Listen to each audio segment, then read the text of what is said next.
یہ تم کیا کہہ رہی ہو نصرت؟ میری بیٹی خواجہ سرا ہے؟ یہ اہم بات تم نے مجھے پہلے کیوں نہیں بتائی؟ ابا نے غصے اور بے بسی سے ماں سے پوچھا تھا اور میں سہم کر دروازے کے پیچھے کھڑی یہ تلخ حقیقت سن رہی تھی۔ میری ماں کی آنکھوں سے آنسو بہہ رہے تھے اور بہتے ہوئے آنسوؤں سے وہ آہستہ سے کہنے لگی، آپ نے سچ سنا ہے، لوگ میری بیٹی کو ذلیل نہ کریں، بس اسی شرم اور خوف سے میں یہ راز خود سے بھی چھپاتی رہی۔ اب وہ 12 سال کی ہو گئی ہے، میں کافی دنوں سے اسی سوچ میں تھی کہ ایک نہ ایک دن تو آپ کو بتانا ہی ہے، سو آج حوصلہ کر کے میں نے آپ کو بتا دیا۔ اب وہ بڑی ہو رہی ہے، میرے خیال میں اب وہ ہمارے بیچ نہیں رہ سکتی، کیونکہ اگر وہ ہمارے بیچ رہے گی تو لوگ کیا کہیں گے؟ اس سے ہماری خاندانی عزت خطرے میں پڑ جائے گی۔ ایسے تو میری دوسری بیٹیاں جویریہ اور سارا کے بھی رشتے نہیں ہوں گے۔ اگر یہ بات سب رشتے داروں کو پتہ چل گئی تو میں تو کسی کو منہ دکھانے کے قابل نہیں رہوں گی۔ میری ماں کی یہ مجبورانہ باتیں میرے دل پر کسی زہر آلود چھری کی طرح زخم کر رہی تھی۔ میں جیسی بھی تھی مجھے اللہ نے بنایا تھا، اس میں میرا تو کوئی قصور نہیں تھا۔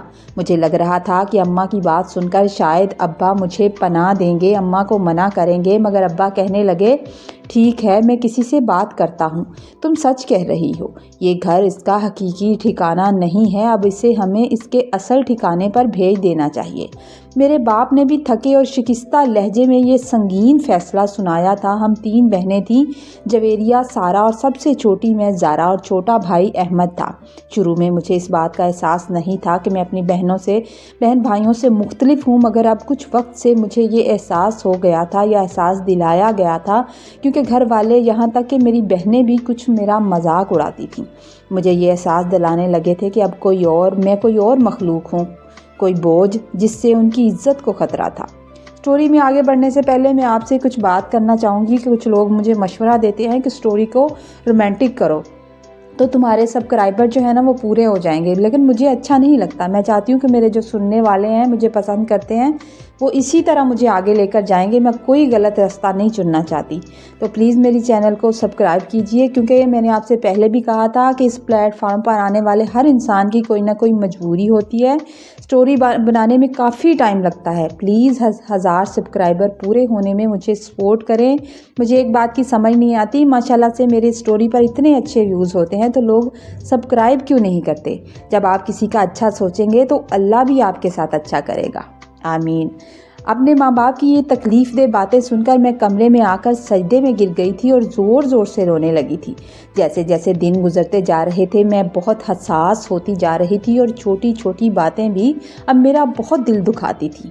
اسی کشمکش کے بعد رات کو ابا نے سب کو کمرے میں بلایا تھا۔ میرے قدم بہت بھاری ہو رہے تھے، کیونکہ مجھے معلوم تھا کہ آج میرے بارے میں کوئی فیصلہ کن بات ہوگی۔ سب لوگ کمرے میں جمع ہو گئے اور جب میں کونے میں بیٹھ گئی تو ابا نے پیار سے کہا تھا، ادھر آؤ زارا، میرے پاس بیٹھو۔ میں آہستہ آہستہ چلتی ہوئی اپنے باپ کے پاس بیٹھ گئی تو وہ میرے سر پر ہاتھ رکھ کر مجھے کہنے لگے، بیٹا تم ہماری اولاد ہو، مگر تم جانتی ہو کہ تم ہم سب سے منفرد ہو۔ اگر یہ بات کھل گئی تو تمہاری کمیونٹی کے لوگ تمہیں آ کر زبردستی لے جائیں گے اور ہماری بہت بے عزتی ہوگی۔ تمہاری ماں نے مجھے شروع میں نہ بتا کر ایک بہت بڑی غلطی کی ہے، ورنہ میں تمہیں بچپن میں ہی تمہاری کمیونٹی کے حوالے کر دیتا تاکہ آج تمہیں تکلیف نہ ہوتی۔ تم میرے جگر کا ٹکڑا ہو، تمہیں خود سے الگ کرتے ہوئے مجھے بڑی تکلیف ہوگی، پر کیا کریں، ہم مجبور ہیں، ہم بڑے مجبور اور بے بس ہیں۔ میں نے پتھرائی ہوئی آنکھوں سے پہلے اپنے باپ اور پھر اپنی ماں کی طرف دیکھا، اور یہ جانتے ہوئے کہ میری وجہ سے ان لوگوں کو اپنی عزت کا خطرہ ہے، میں نے نہایت صبر سے اپنے باپ سے کہا تھا کہ جو آپ کا حکم ہوگا وہ مجھے منظور ہوگا۔ پھر رات کے اندھیرے میں میرا ضروری سامان پیک کیا گیا اور ایک بڑی سی شال میرے اوپر میری ماں نے ڈال دی اور مجھے گلے سے لگا کر رونے لگی، اور یہ کہہ کر کہ ہم خاندان والوں سے کہہ رہے ہیں کہ ہم تمہیں تمہاری خالہ کے گھر چھوڑ آئے ہیں۔ میرے ماں باپ نے مجھے ایک بڑے خواجہ سرا کے ہاتھ بھیج دیا تھا۔ میں اس نئی جگہ آئی ہوئی تھی اور چاروں طرف دیکھ رہی تھی۔ سب خواجہ سرا آپس میں مذاق کر رہے تھے، باتیں کر رہے تھے، کچھ سگریٹ پی رہے تھے اور کچھ کھانا وغیرہ کھا رہے تھے۔ کسی کو کسی سے مطلب نہیں تھا۔ سب سے بڑا خواجہ سرا گرو، جو کہ ہمارا گرو تھا جس نے مجھے میرے باپ سے خریدا تھا، وہ جھنجھلائی ہوئی نظروں سے میری طرف دیکھ رہا تھا۔ میری آنکھوں سے آنسو بہہ رہے تھے، رو رو کر آنکھیں ہلکی ہلکی سوج بھی گئی تھی۔ خواجہ سرا کی اس نئی شور سے بھری دنیا میں نے قدم رکھا تو میرا دل زور سے رویا تھا۔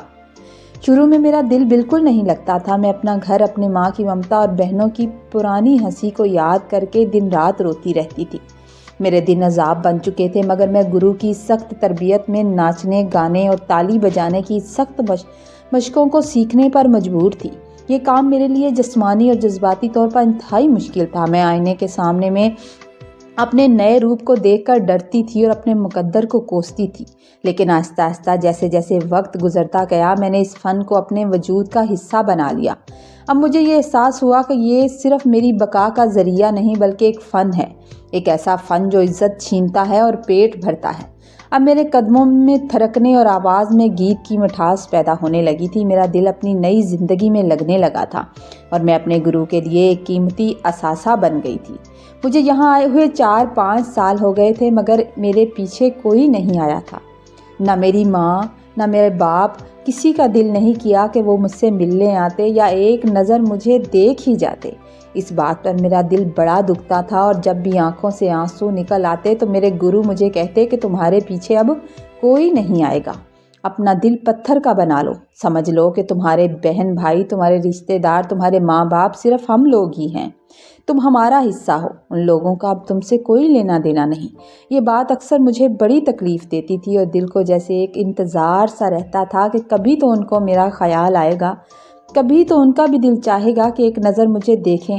بہن بھائیوں پر تو اتنی امید نہیں تھی، مگر ماں باپ پر تھی کہ شاید وہ کسی دن آ جائیں۔ اب میں جوان ہو چکی تھی اور میری شکل پہلے سے بہت چینج ہو چکی تھی۔ ایک دن گرو نے جب تقریب کا ایڈریس بتایا تو وہ میری ہی اس کالونی کا ایڈریس تھا جہاں میرے ماں باپ رہتے تھے۔ میرا دل زور زور سے دھڑکنے لگا، دل کر رہا تھا کہ میں وہاں جاؤں اور جا کر دیکھوں کہ میرے ماں باپ کیسے ہیں۔ اب تو وہ بوڑھے ہو گئے ہوں گے، بہن بھائی کیا کرتے ہیں، بہنوں کی شادیاں ہو گئی ہوں گی، میرا بھائی بھی اب جوان ہو گیا ہوگا۔ دل میں یہی آس لیے میں اپنے گرو کے ساتھ چل پڑی۔ میں نے گرو سے کہا کہ میں وہاں تقریب کا حصہ نہیں بن سکتی، میں وہاں صرف اپنے ماں باپ کی ایک جھلک دیکھنے کے لیے جانا چاہتی ہوں، مجھے مجبور مت کرنا کہ میں وہاں ناچ گانا کروں، میں صرف تمہارے ساتھ جانا چاہتی ہوں۔ گرو نے میرے سر پر ہاتھ رکھا، وہ شاید مجھے سمجھتا تھا اور کہنے لگا ٹھیک ہے۔ میں نے مردوں والا سوٹ پہن لیا اور ماسک لگا لیا تھا۔ جب ہم وہاں پہنچے تو وہ ہمارے گھر سے تھوڑی دور استانی جمیلہ کی بیٹی کی شادی تھی اور یہ وہی لڑکی تھی جو کبھی میری کلاس میں پڑھتی تھی۔ میں گرو کے ساتھ بیٹھی رہی، ہر چہرے کو غور سے دیکھ رہی تھی۔ آج مجھے ایسا لگ رہا تھا جیسے میں بہت خاص علاقے میں ہوں۔